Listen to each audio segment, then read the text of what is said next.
What if the thing chasing you in the mimic isn't chasing you at all? What if it has been watching you, studying you, learning everything about you? And what if by the time you realize that, the copy is already complete? Stay with me, because nothing about the mimic is what you think it is. Every Roblox horror game has a monster that wants to stop you. Doors has figure, Piggy has piggy, Rainbow Friends has the friends, but the mimic is different from every single one of them. Because every other monster wants to catch you and end your run, the mimic wants something far worse. It wants to become you. Here is what almost nobody in this community has actually talked about. The Mimic is not just a horror game with Japanese visuals on top. It is built on real Japanese folklore, real myths that have existed for centuries about creatures that do not hunt their victims. They study them. They watch every movement, every habit, every fear. They copy it all, until the copy is so perfect that nobody, not even people who knew the original, can tell the difference anymore.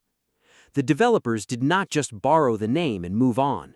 They built this entire game around one question that the original folklore never answered. What happens to the original person after the copy is complete? Where do they go? That question is what the Mimic is really about.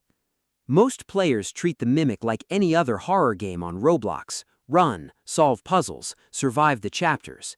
And on the surface, that is exactly what it looks like. 4 chapters, 4 locations, 4 monsters, a story about a girl named Kana searching for her missing friends. Simple enough. Except there is one detail that nobody has ever explained. Not the developers, not the community, not a single video that has covered this game. Every monster in the Mimic has a human name, not a creature title, not something that sounds threatening, a real Japanese name, the kind a regular person would have. Shuji, Rin, Hiachi, Kaito. 4 monsters, 4 human names. And if you actually go through the lore hidden across all 4 chapters, those names belong to real people. People who entered the exact same locations you explore in the game.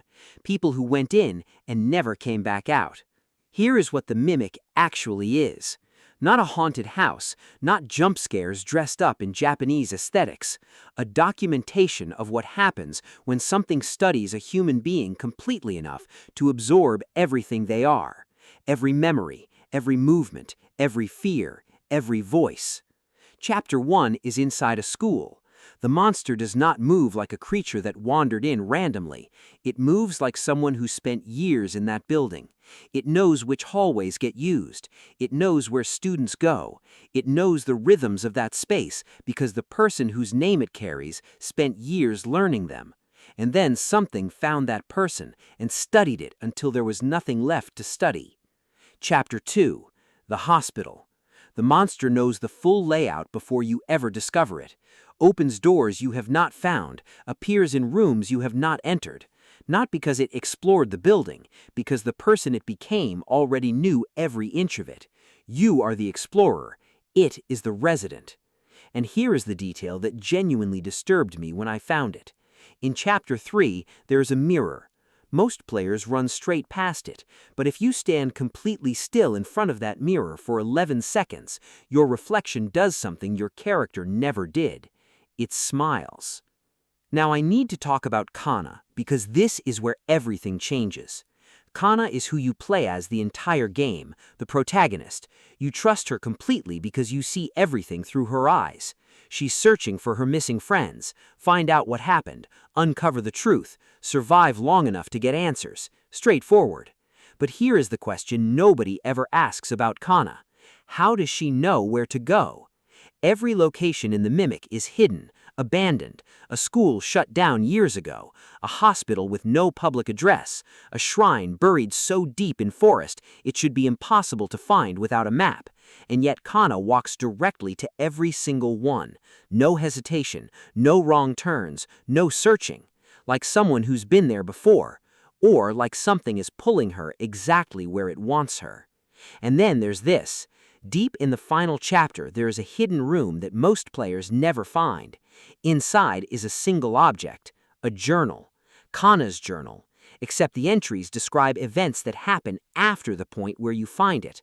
The journal describes the ending of the game before you have played it. Kana already knew everything before any of it happened, which means one of two things. Either she's been through all of this before and came back, or the Kana you are playing as is not the original. Let me put the full picture together because every piece connects. A creature that studies human beings until it can replicate them perfectly.